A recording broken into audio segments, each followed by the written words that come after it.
Carcoma de Leila Martinez. À José, pour que le diable bénisse nos noces. Quand j'ai franchi le seuil, la maison s'est jetée sur moi.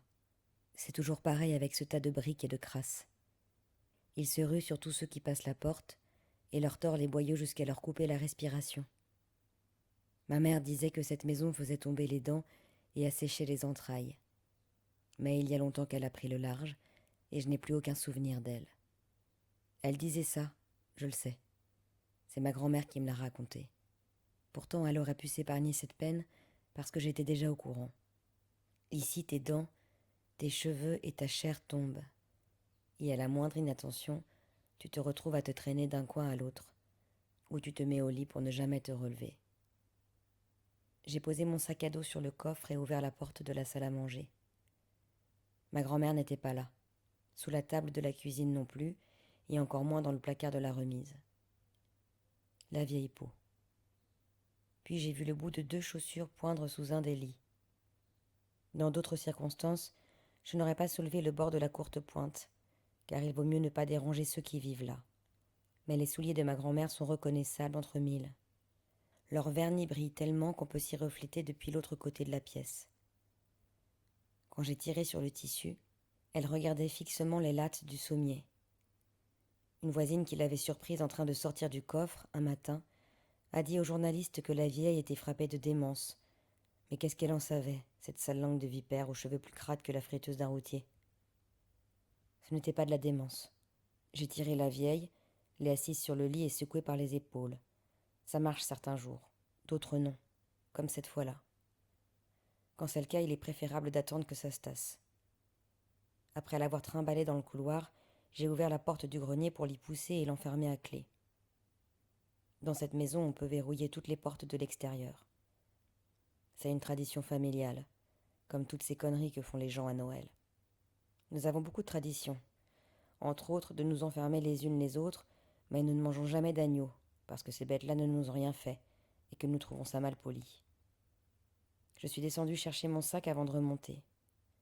L'étage ne comporte que l'escalier qui mène au grenier et une chambre que je partage avec la vieille. J'ai laissé le sac sur mon lit, le plus petit.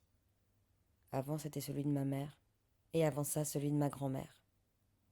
Dans cette maison, on n'hérite pas de bagues en or, ni de draps brodés à ses initiales. Non, ici les morts nous laissent des lits et du ressentiment. La rage est un endroit où t'étendre la nuit. Voilà tout ce que peut te léguer cette maison. Je n'ai même pas hérité des cheveux de ma grand-mère, qui à son âge les a encore épais comme de la corde. Un vrai bonheur quand elle les lâche. Alors que moi je n'ai que 4 poils raides, rachitiques sur le caillou, collés au crâne et gras 2 heures après un shampoing. J'aime ce lit dont la tête est tapissée d'images d'anges gardiens recouvertes de cellophane qui finit par tomber parce qu'il est vieux et pourri, et que je m'empresse de remplacer en déchirant un petit morceau tout neuf avec mes dents. Ma préférée est celle d'un ange veillant sur 2 enfants prêts à dégringoler dans un ravin. Il joue en haut du rocher escarpé et sourit d'un air niais, comme s'ils étaient dans leur cour et non au bord d'un précipice. Ils sont plutôt grands, ces abrutis. Pourtant ils restent là, comme si de rien n'était. Je les regarde souvent le matin, au réveil, pour voir s'ils sont tombés. Sur les autres images pieuses, un bébé va bientôt mettre le feu à une maison, des jumeaux cherchent à introduire leurs doigts dans une prise de courant, et une fillette s'apprête à s'amputer d'une phalange avec un couteau de cuisine. Ils ont tous des sourires de psychopathes aux joues rondes et roses.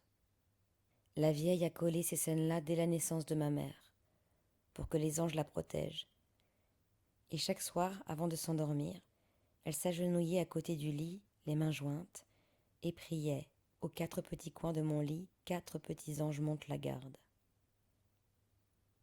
C'était Carcoma de Leila Martinez, lu par Pauline Ziadé. Carcoma de Leila Martinez, apparu aux éditions du Seuil.